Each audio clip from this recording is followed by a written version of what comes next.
Yo, what's going on guys, welcome back, hope we're all having a great day today and we're all doing well. So there's brand new patch notes out for the mid-season of Operation Crystal Guard, and with it is bringing some operator balancing. Now there is a bit here about ban rate, win rate and everything, but I don't get into that, that's Get Flank's job. What I want to focus on is the operator balancing and changes. First and foremost, there are some changes coming to Castle. They're actually going to be giving him one more armor panel, so now he has 4 and it was 3 previously. And they've reduced the melee hits required to destroy an armor panel. You now have to punch it 9 times and it says it was 12 before. So although they have made it easier for attackers to punch their way through it, he will now have 1 more at his utility, and honestly that's extremely strong. Castle having 3 armor panels, if you're in a very coordinated stack, was strong enough. 4 is actually going to be kind of insane, especially since Castle also has the super shorty. This is making him an even more viable choice for a lot of players, so that's very cool to see. Next is Clash. They've gave her the super shorty and removed the P10C. Now the P10C was her pistol, so she is still going to have her secondary SMG, but now instead of that pistol they're giving her the super shorty. I imagine this is probably because no one used the pistol and everyone runs to the SMG instead. As it says there, the P10C only had a pick rate of 3%. So they're just trying to give Clash another bit of utility to kind of change it up a bit.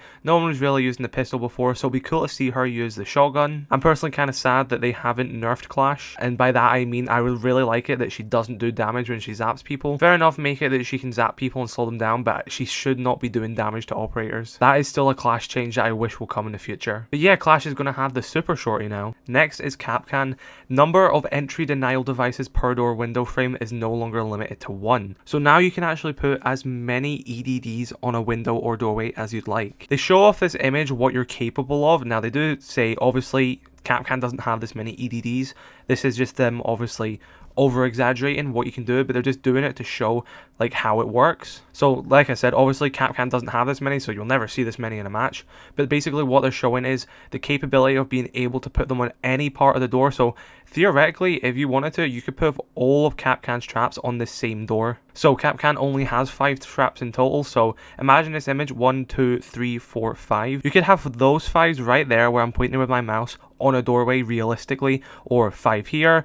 You know, like they've got 4 on these windows as well. They're just basically showing off how versatile this will be, but you can put them all on the same doorway now if you want. You can only put 1, you can put 2, you can put 3, you can put 4.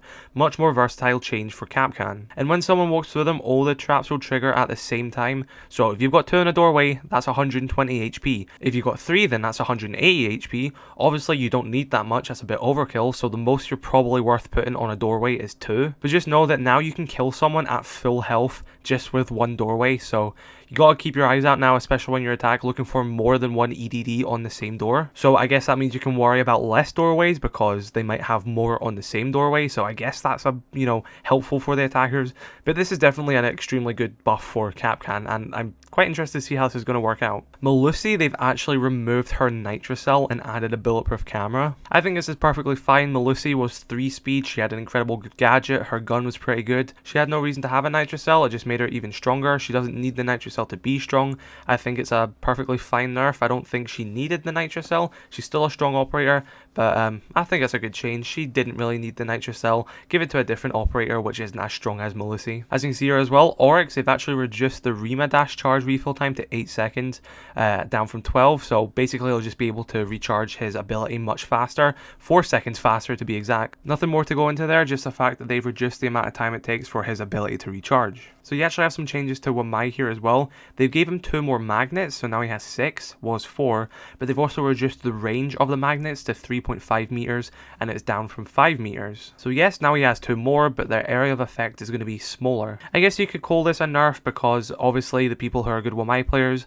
only really needed 4 to do that, but even though this has been reduced, he's got 2 more, so I guess that kind of compensates for that. Let me know if you would say this is a buff or a nerf for Wamai. I'd say it isn't really either. I think it's just it's quite a balanced change. You know, they're not making him too strong and they're not making him too weak. Now we get into something I find quite funny.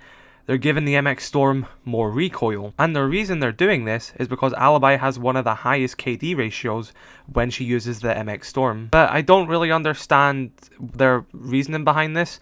They recently gave the MX Storm a 1.5 times scope, so obviously people are going to be doing better with the weapon.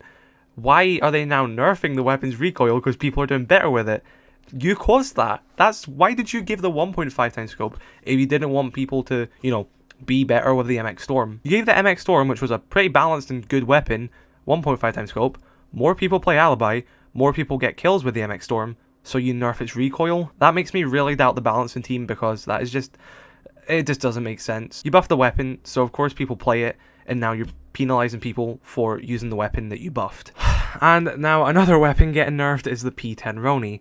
They have reduced the magazine size to 15, was 19, so even smaller magazine now. They've changed its overall ammo capacity to 181. They've also increased its vertical recoil and increased its first kick recoil. Yep, just more recoil for the weapon, less ammo per magazine, just an overall big nerf to the gun. And now the final one's actually quite big. They've actually increased the amount of gadgets of the heartbeat charge to 2 from 1. So the operators that have that is Monty, Buck, Fuse, Capitao, Abearah, Nook, Ying, and Zero. And now they're all going to have 2 heartbeat charges, meaning that technically now Montang, Buck, Fuse, Capitao, Abearah, Nook, Ying, and Zero can open more hatches than Ace can. And I'm actually kind of excited to see this happen. I think for the most part they're alright. I really don't like the MX Storm change and the Ronin change. Nerf the weapons if you want, but don't touch the recoil, it just makes the game less fun to play. But yeah, those are the changes. Let me know your thoughts on them. Have a great day. I love you all. Catch you later.